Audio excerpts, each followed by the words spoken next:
అదే RTV app వార్తల్ని క్షణాల్లో చదివే అవకాశం ఉంటుంది. ఒక న్యూస్ పేపర్, ఒక టెలివిజన్ ఛానల్ మీ చేతుల్లో ఎప్పుడూ ఉంటాయి. ఆంధ్రప్రదేశ్లోని 175 నియోజకవర్గంలో మొట్టమొదటి నియోజకవర్గమైనటువంటి ఇచ్చాపురం కాన్స్టిట్యున్సీ నుండి 3 సార్లు ముచ్చటగా గెలిచి అసెంబ్లీలో అడుగుపెట్టినటువంటి బెందాలం అశోక్ ఈరోజు ఒక బలమైన సామాజిక వర్గానికి చెందిన ఎమ్మెల్యే కావడంతో ఆయనకి ప్రభుత్వం విప్ హోదాలో పదవిచ్చి 3 సార్లు గెలిచినటువంటి ఆయన ఆ పార్టీ ఎంతగా హక్కును చేర్చుకుందో. అసలు ఇచ్చాపురం నియోజకవర్గం ఒడిశా కనెక్టివిటీ ఉన్న నేపథ్యంలో ఆ నియోజకవర్గం ముచ్చటగా 3 సార్లు గెలిచినందుకు ఏ అంశాలు దోహదపడ్డాయి, కూటమి ప్రభుత్వం కొలువుదీరిన 6 నెలల తర్వాత ఈ రాష్ట్రంలో అభివృద్ధి ఏ దిశగా అడుగులు వేస్తుందన్న విషయం ఆయనతో మాట్లాడదాం. చూస్తే ఇచ్చాపురం నియోజకవర్గం ఇటు ఒడిశా ఆంధ్ర కనెక్టివిటీ కల్చర్, అక్కడ ఓట్ బ్యాంకు ఒక భిన్నంగా ఉంటుంది. అటువంటి కాన్స్టిట్యున్సీలో ముచ్చటగా 3 సార్లు గెలవడానికి ఏ అంశాలు మీకు దోహదపడ్డాయి? మొట్టమొదటగా ఆర్టీవీ ప్రేక్షకులందరికీ నా హృదయపూర్వకమైనటువంటి నమస్కారాలు.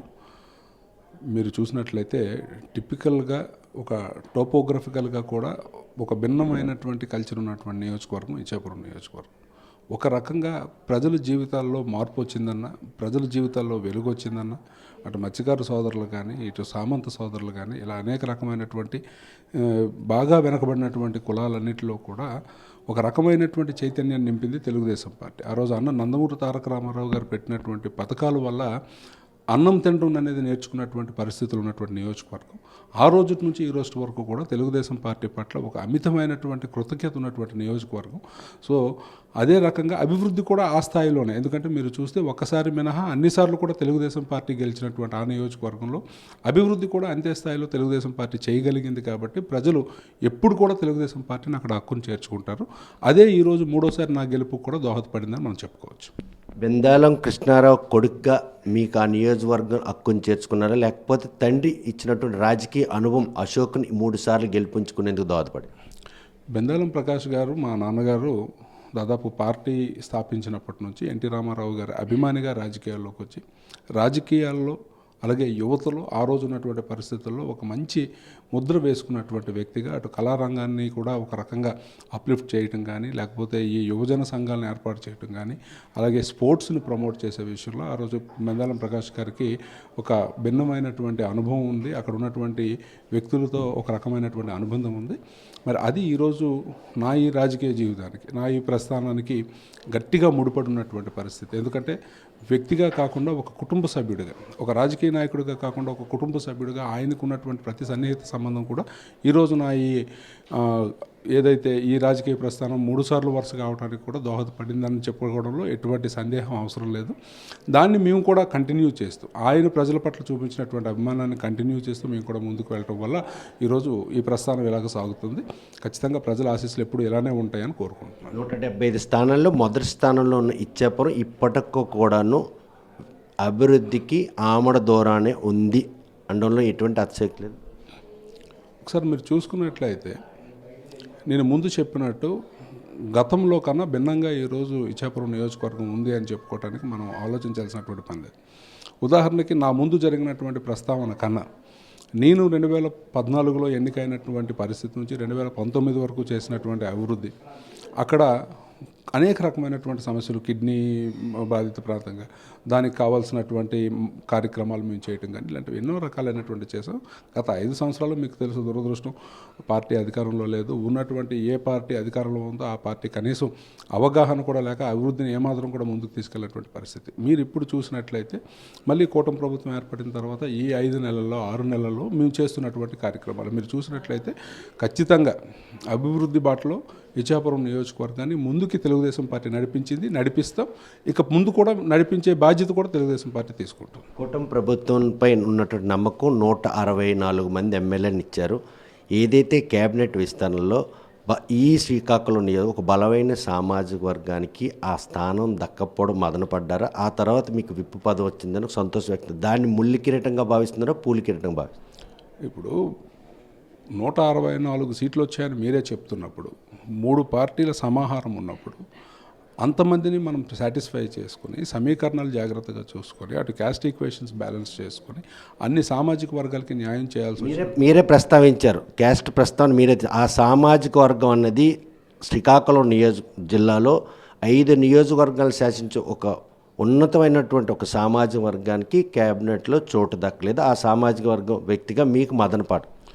ఇందులో ఇది జనాలు క్రియేట్ చేస్తున్నటువంటి ఒక హైప్ తప్ప ఇందులో ఎటువంటి వాస్తవం కూడా లేదు. నేను మీకు చెప్తున్నట్లే కుల సామాజిక సమీకరణాలు కానీ లేకపోతే రాజకీయ సమీకరణాలు కానీ 3 విభిన్నమైనటువంటి పార్టీలను ప్యాసిఫై చేసినప్పుడు కొన్ని రకాలైనటువంటి సమస్యలు ఉంటాయి. దానిలో మాకెవరికి కూడా అసంతృప్తి ఏమీ లేదు. నష్టపోయిన బాధ ఉందా?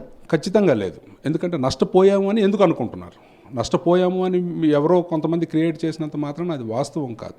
ఎందుకు అని అంటే ప్రజలకు అర్థమయ్యేలాగా చెప్పడమే నాయకుడి యొక్క బాధ్యత. సో ఇలాంటి పరిస్థితుల్లో ఇవి చేయలేకపోయారు కాబట్టి ఈ రకమైనటువంటి పదవులు ఇచ్చి ఈరోజు మనకి కూడా ఒకలాంటి న్యాయం చేశారు అని చెప్పుకునే దానిలో నాయకత్వం అనేది నమ్ముతారా మీ మాట? ఖచ్చితంగా నమ్ముతారు. ఎందుకంటే అక్కడ జరుగుతున్న వాస్తవం ఏంటో చెప్పగలం కాబట్టి మాకు ఆ నమ్మకం ఉంది. ప్రజలందరినీ కూడా మేము చెప్పి ఒప్పించగలిగే పరిస్థితి, ఇంకా బెటర్మెంట్కి వెళ్ళడానికి కూడా ఇది దోహదపడుతుందని కూడా మేము ప్రగాఢమైనటువంటి విశ్వాసం. ఆ సామాజిక వర్గం ఓట్లతో గెలిచినటువంటి వేరే వాళ్ళు కూడా ఆ సామాజిక వర్గం అన్యాయం చేసిన ప్రయత్నంలో కనీసం వారి తరపున గొంతెత్తి మాట్లాడే పరిస్థితులు నాయకులు లేరు. అది మీరు అడుగుతున్న ప్రశ్న, ప్రజలు అడుగుతున్న ప్రశ్న. ఆ సామాజిక వర్గం ప్రజలు అడుగుతున్నారు. ఆ సామాజిక వర్గ ప్రజలకు ప్రతినిధిగా ఉన్న నా దగ్గరికి ఎందుకు ఆ ప్రశ్న రాలేదు? మీకు అనిపించట్లేదా వాళ్ళ మదనపాటు? ఇది చెప్తున్నాను కదా, ఇది కొంతమంది క్రియేట్ చేస్తున్నటువంటి వాళ్ళ రాజకీయ లబ్ధి కోసం చేస్తున్నటువంటి ఒక ప్రాలాపనే తప్ప ఇది ఏ రకమైనటువంటి న్యాయం కూడా లేదు. ప్రజలకి, ఆ సామాజిక వర్గ ప్రజలకు ప్రత్యేకంగా మేము గొంతుకులై వాళ్ళకున్నటువంటి ప్రతి సమస్య తీర్చుకొని ముందుకు వెళ్తున్నప్పుడు వాళ్ళకి ఆ ప్రశ్నే ఉత్పన్నం కానప్పుడు కొంతమంది మాత్రం మాట్లాడుతున్నటువంటి మాటని నిజం చేసే ప్రయత్నం కొంతమంది చేస్తున్నప్పుడు దానికి సమాధానం చెప్పాల్సినటువంటి పరిస్థితి ఉంటుందా లేదా అనేది కూడా ఆలోచించుకోవాల్సినటువంటి అవసరం వస్తుంది కదా. ముచ్చటగా 3వసారి ఆ నియోజకవర్గం గెలిచిన అశోక్కి విప్ పదవి ఇచ్చి చేతులు దులుపుకున్నారు.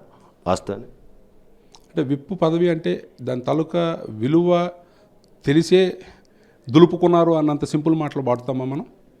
విప్ అంటే ఏంటి, దానికి ఉన్నటువంటి వాల్యూ ఏంటి? అదేమైనా చిన్న పదవా? ఈరోజు అసెంబ్లీని కోఆర్డినేట్ చేయాల్సినటువంటి బాధ్యత ఎమ్మెల్యేలకి, ముఖ్యమంత్రి గారికి, అటు స్పీకర్ గారికి అందరినీ కోఆర్డినేట్ చేసి సభని నడిపించాల్సినటువంటి 5 కోట్ల మంది ప్రజలు వాళ్ళ చేత ఎన్నుకోబడినటువంటి ప్రజాప్రతినిధుల్ని నడిపే ఒక పెద్ద బాధ్యత అది. అదేమి చిన్న పదవి కాదు. అందరూ చాలా చిన్న పదవిగా తయారు చేస్తున్నారు కానీ ఆ పదవి ఏమి చిన్న పదవి కాదు. ఆ పదవి ఇచ్చినందుకు నిజంగా చంద్రబాబు నాయుడు గారికి కృతజ్ఞతలు. దానివల్ల ఈరోజు మేము ఎంతో నేర్చుకుంటున్నాం, ఎన్నో చేయగలుగుతున్నాం. ఊహిస్తే వచ్చిందా సీక్వెన్స్? ఈ సామాజిక వర్గాల సీక్వెన్స్లో వచ్చిందా ఈ పదవి?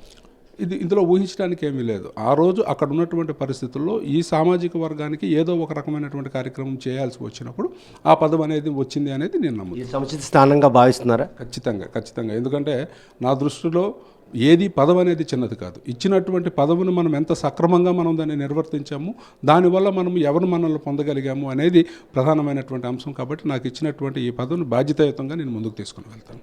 ముచ్చటగా 3వసారి ఆ నియోజకవర్గం గెలిపించేందుకు తన తండ్రి ఇచ్చినటువంటి అనుభవంతో పాటు ఈరోజు ప్రజలు తెలుగుదేశం పార్టీకి ఒక్క పర్యాయం మినహా ప్రతిసారి కూడా తెలుగుదేశంపై నమ్మకంతో వారు గెలిపించినట్టు ఈ గెలుపుకు మాత్రం తను స్వాగతిస్తున్నాను.